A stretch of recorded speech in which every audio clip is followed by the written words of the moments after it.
Did you notice that every time someone talks about male inequality, he's always called a misogynist? Probably because of the cigars. Release some greenhouse gases? But no one really ever approached the problem scientifically. Well, let me throw some stats at you. 60% of college enrollments are women. Men account for nearly 80% of suicide deaths, which is 4 times the rate for women. Most men haven't had sex in the last year or more, and from personal experience, I can vouch that the number is probably even higher. Men who do labor-intensive work are earning less in 2024 than they were in 1979, and that's after factoring in inflation. So do the math. And if you think it's not bad enough, women are quite literally outgrowing men. And I mean this quite literally. There are speculations and research suggesting that over time, women may grow taller than men. Now, you tell me, are we living in an unequal world? We are, my friend, and sadly, gender inequality is wider than it was 50 years ago, but now it's flipped the other way around. But how did this happen, and how do we combat it? To understand how male inequality began, we need to examine the core issue behind it, which is feminism. That's why I need to be here. Now, hear me out. Feminism was one of the most necessary, powerful, and impactful social movements, which to a massive extent has completely shifted the roles of men and women in society, and I'm gonna contradict myself here and also say it's probably one of the best things that has happened to men as well. However, when will you learn that your actions have consequences? The problem is that it simply crushed a broken system and replaced it with one that is equally flawed. You see, before feminism, the roles of men and women were clear. Society was constructed under the notion that men are providers and women are nurturers.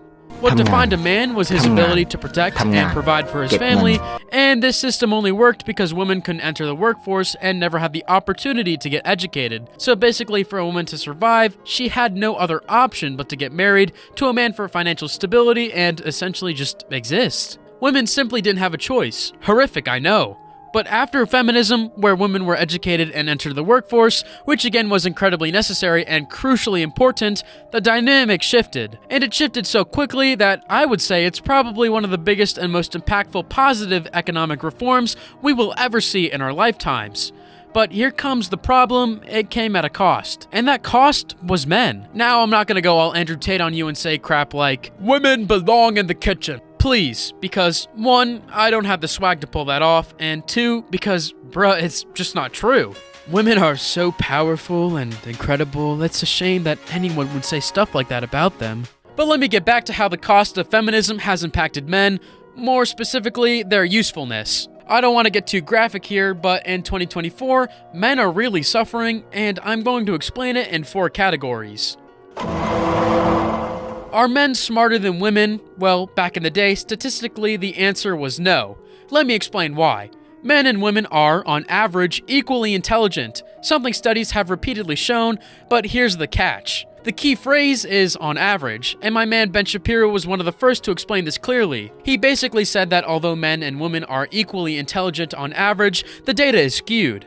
Let me break it down. If you took 5 male students, 3 might score a 90 on a test, while the other 2 might score below 30. This brings down the average score for male students. On the other hand, if you took 5 female students and gave them the same test, they'd all score between 60 and 70%, giving them an average similar to the men. But here's the thing. That means there were actually more exceptionally smart men than women. However, fast forward a decade and women have not only caught up, but surpassed men.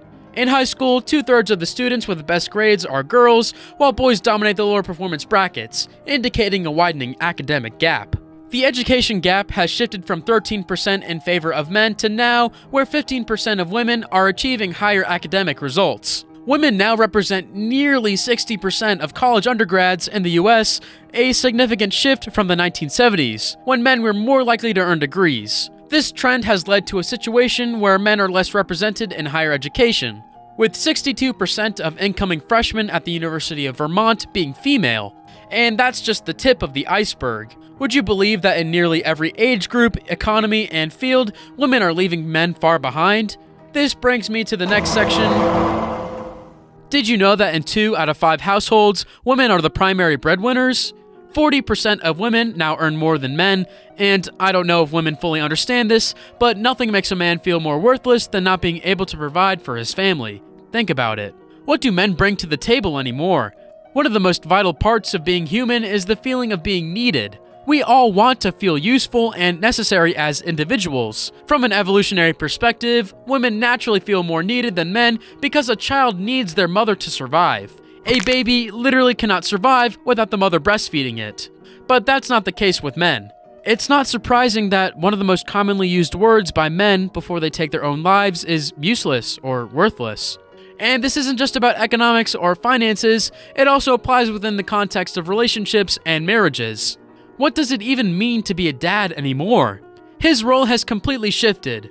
A mother is still seen as the nurturer, but being a dad no longer means being the provider, so what do men do now? Let's take a look at the stats. The percentage of children growing up without their fathers in the US has increased significantly since 1960. Back then, only about 11% of children lived in homes without their fathers. Today, that number has surged to about 25%, meaning that roughly 1 in 4 children live without their biological fathers at home. It's hard to define what a dad's role is, and not having a strong father figure, man, that's a difficult thing to deal with. And it's an endless cycle, repeating over generations. And sadly, men are just taking a hit in personal relationships. It's also happening in Men are becoming extinct in job sectors like health and education, the very backbone of any economy. In these sectors, only 24% of workers are male, and this number is declining. For example, the percentage of male psychologists has dropped from 39% to 29% in the last decade, with only 5% of psychologists under 30 being male. In a few decades, male therapists might be rarer than a new Cardi album. And this dip is across all sectors. Men's participation in the labor market has decreased by over 7% in the last 50 years, reflecting broader economic changes and shifting societal roles. The men who remain in labor-intensive jobs are earning less in 2024 than they were in 1979, and that's after inflation. And this is even more depressing in a world where men's mental health struggles are at an all-time high. Men account for nearly 80% of suicide deaths, a rate 4 times higher than that of women.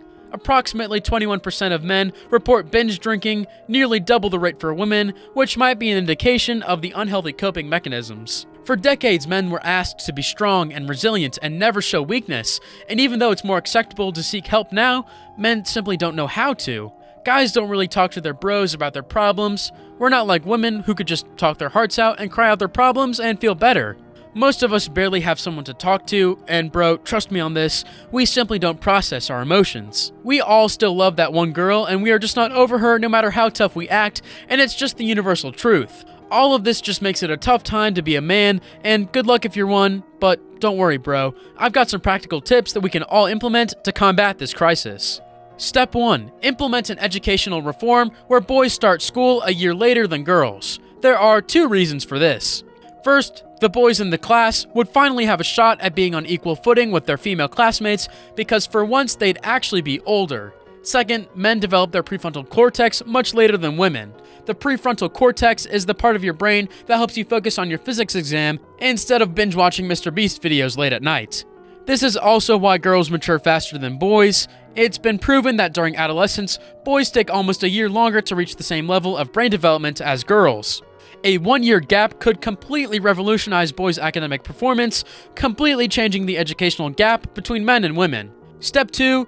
Encourage more men to pursue careers in teaching and caregiving. Right now, only 24% of teachers in the US are men, and we can't afford for teaching, healthcare, and similar fields to become predominantly female-dominated. The role of men in these jobs isn't just important, it's necessary. So, subsidies and perks for men who enter these fields should be allocated to ensure that men are still encouraged to take these career paths.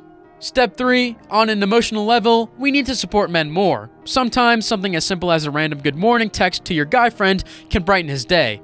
Ask how they're doing, not because you need something, but to have a real conversation. Call a friend just because they crossed your mind. Small gestures like that can play a huge role in improving the mental well-being of men, because more often than not, they're lonely and feel isolated.